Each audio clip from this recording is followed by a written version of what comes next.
Hello ಸ್ನೇಹಿತರೆ, ನಮಸ್ಕಾರ. ನಿಮ್ಮೆಲ್ಲರಿಗೂ ಮತ್ತೊಮ್ಮೆ TV5 ಕನ್ನಡ ನ್ಯೂಸ್ಗೆ ಸ್ವಾಗತ. ಸ್ನೇಹಿತರೆ, ನಾವು ನಿಮಗಾಗಿ ಇವತ್ತು ಒಂದು ಒಳ್ಳೆಯ ಭರ್ಜರಿ ಗುಡ್ ನ್ಯೂಸನ್ನು ತಂದಿದ್ದೇವೆ. ಹೌದು ಸ್ನೇಹಿತರೆ, ರಾಜ್ಯದ ಎಲ್ಲ ರೈತ ಬಾಂಧವರಿಗೆ ಸಾಲ ಮನ್ನಾ ಘೋಷಣೆ. ಹೌದು ಫ್ರೆಂಡ್ಸ್, ಸಂಪೂರ್ಣ ಮಾಹಿತಿಗೂ ಮುನ್ನ ನೀವು ಇನ್ನೂ ಆದರೂ ನಮ್ಮ ಚಾನಲನ್ನು ಸಬ್ಸ್ಕ್ರೈಬ್ ಮಾಡಿಲ್ಲ ಎಂದರೆ ಈ ಕೂಡಲೇ ಸಬ್ಸ್ಕ್ರೈಬ್ ಮಾಡಿ. ಹಾಗಾದರೆ ಬನ್ನಿ ಫ್ರೆಂಡ್ಸ್, ಆ ಒಂದು ಮಾಹಿತಿ ಏನೆಂದು ತಿಳಿದುಕೊಳ್ಳೋಣ. ರಾಜ್ಯ ಸರ್ಕಾರ ಸಾಲ ಮನ್ನಾ ಮಾಡಿ ರೈತರಿಗೆ ನೆರವಾಗಬೇಕು ಎಂದು ಮಾಜಿ ಸಿಎಂ BS ಯಡಿಯೂರಪ್ಪನವರು ಹೇಳಿದ್ದಾರೆ.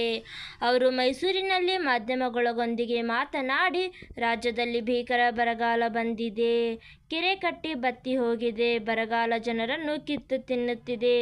ಆದ್ದರಿಂದ ರಾಜ್ಯ ಸರ್ಕಾರ ಸಾಲ ಮನ್ನಾ ಮಾಡಿ ರೈತರಿಗೆ ನೆರವಾಗಬೇಕು ಎಂದು ಆಗ್ರಹಿಸಿದ್ದಾರೆ. ಬಿಜೆಪಿ JDS ಮೈತ್ರಿ ಬಿರುಕು ಉಂಟಾಗುತ್ತಾ ಎಂಬ ಪ್ರಶ್ನೆಗೆ ಉತ್ತರಿಸಿ, ರಾಜ್ಯದಲ್ಲಿ JDS BJP ಮೈತ್ರಿ ಮುಂದುವರಿಯುತ್ತದೆ. ಮೈತ್ರಿಗೆ ಯಾವುದೇ ಭಂಗವಾಗುವುದಿಲ್ಲ. ವಿಧಾನ ಪರಿಷತ್ ಚುನಾವಣೆಯಲ್ಲೂ ಮೈತ್ರಿ ಇರುತ್ತದೆ. JDSಗೆ 2 ಸ್ಥಾನ ಬಿಟ್ಟುಕೊಟ್ಟು ನಾವು 4 ಸ್ಥಾನಗಳಲ್ಲಿ ಸ್ಪರ್ಧೆ ಮಾಡುತ್ತೇವೆ. ಎಲ್ಲೆಲ್ಲಿ ಬಿಟ್ಟುಕೊಡಬೇಕು ಎಂಬುದರ ಬಗ್ಗೆ ತೀರ್ಮಾನವಾಗಿಲ್ಲ ಎಂದು ಯಡಿಯೂರಪ್ಪನವರು ಹೇಳಿದ್ದಾರೆ. ಇದೇ ವೇಳೆ ಪ್ರಜ್ವಲ್ ರೇವಣ್ಣ ಪೆನ್ಡ್ರೈವ್ ಪ್ರಕರಣದ ಬಗ್ಗೆ ಮಾತನಾಡಿ, ಈ ಪ್ರಕರಣ ಪಾರದರ್ಶಕವಾಗಿ ನಡೆಯಬೇಕಿದ್ದರೆ CBIಗೆ ಕೊಡಬೇಕು. ಬಹುತೇಕ ಜನರ ಅಭಿಪ್ರಾಯ ಇದೇಯಾಗಿದೆ ಎಂದಿದ್ದಾರೆ.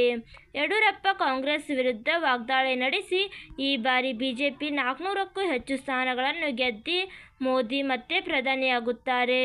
ಸೂರ್ಯ ಚಂದ್ರ ಇರೋದು ಎಷ್ಟು ಸತ್ಯ, ಇದು ಅಷ್ಟೇ ಸತ್ಯ. ಮುಂದೆ ಪ್ರಧಾನಿಯಾಗಿ ಏನು ಕೆಲಸ ಮಾಡಬೇಕು ಎಂಬುದನ್ನು ಮೋದಿಯವರು ಈಗಲೇ ಚಿಂತೆ ಮಾಡಿದ್ದಾರೆ.